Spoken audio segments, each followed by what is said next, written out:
Hello student, আমি তোমাদের M sir তোমাদের সকলকে স্বাগত জানাই। আজকের এই ভিডিওতে এসএলএসটি নিয়োগ এবং ভেরিফিকেশন সংক্রান্ত খুব গুরুত্বপূর্ণ কিছু অফিসিয়াল আপডেট নিয়ে আলোচনা করব। দীর্ঘ অপেক্ষার পর ফাইনালি মধ্যশিক্ষা পর্ষদ ভেরিফিকেশন এবং অ্যাপয়েন্টমেন্টের জন্য নোটিশ দিয়েছে, কিন্তু একই সাথে তোমাদের মনে প্যানেল নিয়ে, এক্সপিরিয়েন্সের নাম্বার নিয়ে এবং ফেক কাস্ট সার্টিফিকেট নিয়ে অনেকগুলো প্রশ্ন ও দুশ্চিন্তা তৈরি হয়েছে। তাই আজকের এই ভিডিওতে আমি প্রথমে ভেরিফিকেশন প্রসেসটা খুব সংক্ষেপে ক্লিয়ার করব এবং তারপর তোমাদের এই সমস্ত সিরিয়াস প্রশ্নগুলোর একদম বাস্তবসম্মত ও লজিক্যাল উত্তর দেওয়ার চেষ্টা করব।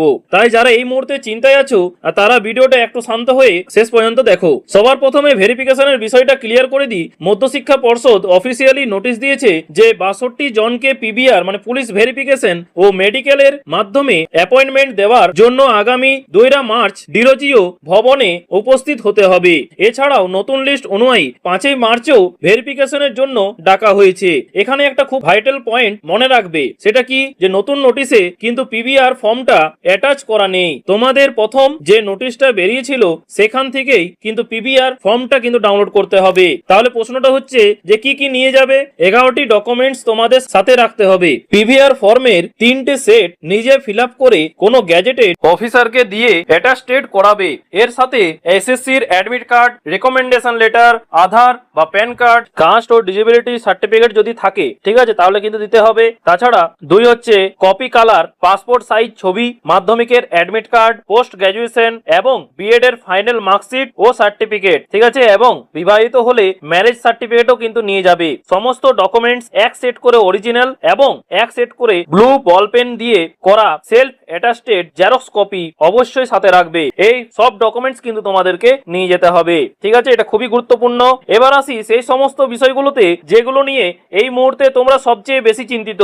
অনেকেই প্রশ্ন করছো যে প্যানেল এক্সপায়ারি বা সুপ্রিম কোর্টের জাজমেন্টের কারণে যারা ইললিগাল ভাবে চাকরি পেয়েছিল তাদের কি এক্সপিরিয়েন্সে 10 নম্বর বাদ যাবে? দেখো, বিষয়টা সম্পূর্ণ আইনি প্রক্রিয়ার মধ্যে রয়েছে, ঠিক আছে। তবে যুক্তির খাতিরে যদি বলি যে কারো প্রাথমিক অ্যাপয়েন্টমেন্টে যদি বেআইনি বা ইললিগাল প্রমাণিত হয়, তবে সেই বেআইনি চাকরির ভিত্তিতে পাওয়া এক্সপিরিয়েন্সের নাম্বার আইনিভাবে কতটা টিকবে সেটা নিয়ে একটা বড় প্রশ্ন চিহ্ন কিন্তু থেকে যায়। যদি পরবর্তীতে সুপ্রিম কোর্টের নির্দেশে এই নাম্বার বাদ যায় তবে প্যানেলে বড় সড়ো কিন্তু পরিবর্তন আসার সম্ভাবনা উড়িয়ে দেওয়া যায় না, ঠিক আছে। তবে এই মুহূর্তে অফিসিয়াল জাজমেন্ট না আসা পর্যন্ত আমাদের কিন্তু অপেক্ষা করতে হবে। এখন প্যানিক করার কিন্তু কোনো কারণ নেই। তাছাড়া অনেকের মনে ভয় আছে যে এই প্যানেলে যদি অনেক টেন্টেড বা জালিয়াতি করা ক্যান্ডিডেট ঢুকে থাকে তাহলে কি এই পুরো প্যানেলটাই ক্যান্সেল হয়ে যাবে? সব ক্যান্ডিডেটরা কি ক্ষতিগ্রস্ত হবে? দেখো, আমি তোমাদের আশ্বস্ত করতে চাই এই প্যানেল পুরোপুরি ক্যান্সেল হওয়ার সম্ভাবনা কিন্তু একদম নেই বললেই চলে। কিন্তু যদি এখানে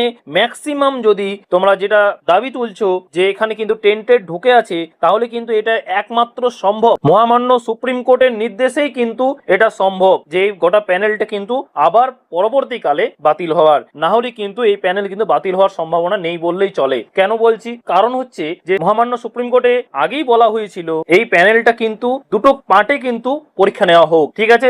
একটা হচ্ছে যারা যোগ্য শিক্ষক তাদের জন্য আলাদা করে পরীক্ষা হোক, আর যারা ফ্রেশার তাদের জন্য আলাদা করে পরীক্ষা হোক, এবং আরো অন্যান্য অনেক কিছু রয়েছে যারা এক্সপায়ারি প্যানেল সবগুলো কিন্তু বলা হয়েছিল যে এগুলো কিন্তু টেন্টেডেই ধরা হবে এবং এগুলো আলাদা আলাদা করে পরীক্ষা নেওয়া হোক, ঠিক আছে। কিন্তু তা কিন্তু এসএসসি মানেনি। আর তাছাড়া এক্সপিরিয়েন্সের 10 নম্বরও কিন্তু এখন কলকাতা হাইকোর্টে এখন ঝুলে রয়েছে। এখন দেখা যাক কি পরবর্তীকালে কি আপডেট আসে। একটা আইনি সংশয় একটা থেকেই যাচ্ছে যে এই প্যানেলটা পরবর্তীকালে বাতিল হবে কিনা, ঠিক আছে, হওয়ারও কিন্তু সম্ভাবনা কিন্তু রয়েছে। আর তাছাড়া এখন যদি বলো তাহলে কিন্তু এই প্যানেলটার সম্ভাবনা কিন্তু অনেকটাই কম রয়েছে যে ক্যান্সেল হওয়ার, ঠিক আছে। কারণ এবারের প্রসেসটা অনেক বেশি মানে স্বচ্ছ না হলেও বলতে পারো অনেকটাই স্বচ্ছভাবে করাতে চাইছে এসএসসি, ঠিক আছে। Provisional list, empanel list, vacancy সবকিছু ওপেন টু অল হয়ে গেছে। সবার কাছে ওএমআর এর কার্বন কপি আছে এবং পরীক্ষাটা গ্যাজেট মেনেই কিন্তু হয়েছে। এই কারণে এখানে কিন্তু সম্ভাবনা কম রয়েছে। যদি কোনো দুর্নীতি ধরাও পড়ে তবে প্যানেল ক্যান্সেল হবে না, বরং প্যানেল কারেকশন হবে। অর্থাৎ যারা টেন্টেড বা যারা ইললিগাল ভাবে ঢুকেছে শুধুমাত্র তাদেরকেই ছেটে ফেলা হবে। এটা কিন্তু আগেও আমরা শুনেছি বিচারপতি অমৃতা সিনহার বেঞ্চে, ঠিক আছে, তিনি এটাই কিন্তু রায় দিয়েছেন। এর ফলে শক এবং জেনুইন ক্যান্ডিডেটদের কোনো ক্ষতি হবে না এবং যোগ্যরা তাদের ন্যায্য অধিকার কিন্তু পাবেই। এবার চলে আসি আরেকটা খুব সেনসিটিভ প্রশ্ন তোমরা করেছো, যারা এই প্যানেলে এসটি ক্যাটাগরি থেকে যুক্ত হয়েছে তারা কি সবাই ফেক বা জালিয়াতি করে ঢুকেছে? দেখো, এটা বলা একদমই ভুল এবং অনুচিত। ঠিক আছে, হ্যাঁ, রাজ্যে ফেক কাস্ট সার্টিফিকেটের একটা বড় ইস্যু চলছে এবং এটা নিয়েও কিন্তু তদন্ত হচ্ছে। যারা ফেক বা ট্রেডার তাদের অবশ্যই বাদ দেওয়া দরকার এবং আইনি প্রক্রিয়ায় তারা ধরা পড়বেই। কিন্তু তার মানে এই নয় যে সবাই ফেক। অনেক জেনুইন এসটি ক্যান্ডিডেট আছেন যারা নিজেদের যোগ্যতায় এবং পরিশ্রমের জোরে জায়গা করে নিয়েছেন, তাদের সম্মান কিন্তু আমাদের করতেই হবে। তারপরে আরেকটা প্রশ্ন করেছে যে তোমরা কমেন্টটা দেখতে পাচ্ছ, সিট কি ইনক্রিজ হবে? এই প্রশ্নের উত্তরে বলি, সিট বাড়ার দাবিটা সবারই, ঠিক আছে, কিন্তু অফিসিয়ালি পর্ষদ বা এসএসসি এখনো পর্যন্ত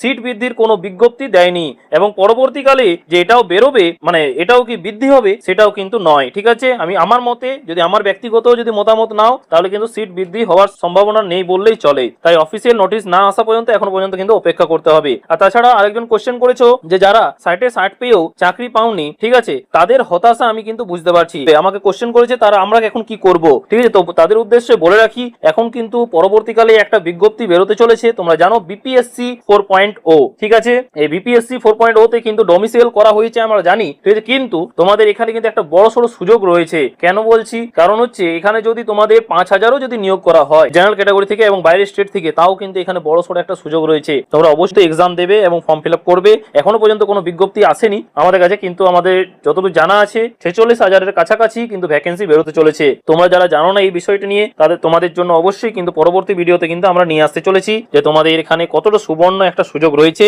এবং তোমরা পরীক্ষাটা কি দেবে কি দেবে না। এবং এটাও বলে রাখি, ওখানে কিন্তু দুর্নীতির কোনো ছায়া নেই, ঠিক আছে। এসএলএসটি তে কিন্তু দুর্নীতির ছায়া দেখা দিলেও বিপিএসসি 4.0 তে কিন্তু দুর্নীতির কোনো ছায়া নেই। এই কারণেই আমার মতে তোমরা অবশ্যই কিন্তু এক্সামটা দিতে যাবে এবং ফর্ম ফিল আপ করবে। তাদের উদ্দেশ্যে এটাই বলা হচ্ছে। এবং সামনে আসতে চলেছে মাদ্রাসা সার্ভিস কমিশনের নতুন বিজ্ঞপ্তি, ঠিক আছে, খুব তাড়াতাড়ির মধ্যেই কিন্তু বেরোতে চলেছে। এবং প্রত্যেকটা তোমরা জানো এখন আন্দোলন কিন্তু মহা আন্দোলন কিন্তু চলছে। এই কারণে যারা সাইটে 60 পেয়েও কিন্তু ডাক পাওনি, তারা ওখানে কিন্তু ফোকাস করতে পারো। সিলেবাস কিন্তু এক, বিশেষ করে যারা ম্যাথমেটিক্স সাবজেক্টে আছো তাদের জন্য আমিও অ্যাডভাইস পরবর্তীকালে অবশ্যই দিতে চলেছি। তাই যারা চ্যানেল নতুন তারা অবশ্যই কিন্তু সাবস্ক্রাইব করে পাশে থেকো। সবশেষে একটাই কথা বলবো, তোমরা যারা ভেরিফিকেশনে ডাক পেয়েছো তারা মাথা ঠান্ডা রেখো, নিজেদের প্রসেসটা কমপ্লিট করো এবং প্যানেলে কারেকশন হওয়া বা আইনি বিষয়গুলো পর্ষদ বুঝবে। তোমরা নিজেদের ডকুমেন্টস রেডি রাখো এবং অযথা গুজবে কান দিয়ে মানসিক শান্তি কিন্তু নষ্ট করো না। আশা করি তোমাদের মনের অনেকগুলো প্রশ্নের উত্তর আমি লজিক্যালি দিতে পেরেছি এবং এই ইনফরমেশনটা যদি গুরুত্বপূর্ণ মনে হয় অবশ্যই কিন্তু তোমাদের বন্ধুদের সাথে শেয়ার করবে, যাতে তারাও এই ইনফরমেশনটা পেয়ে উপকৃত হয়। ঠিক আছে, আজকে এই পর্যন্ত, দেখা হচ্ছে পরের ভিডিওতে নতুন কোনো আপডেট নিয়ে। থ্যাংক ইউ, পাশে থাকবে, সুস্থ থেকো।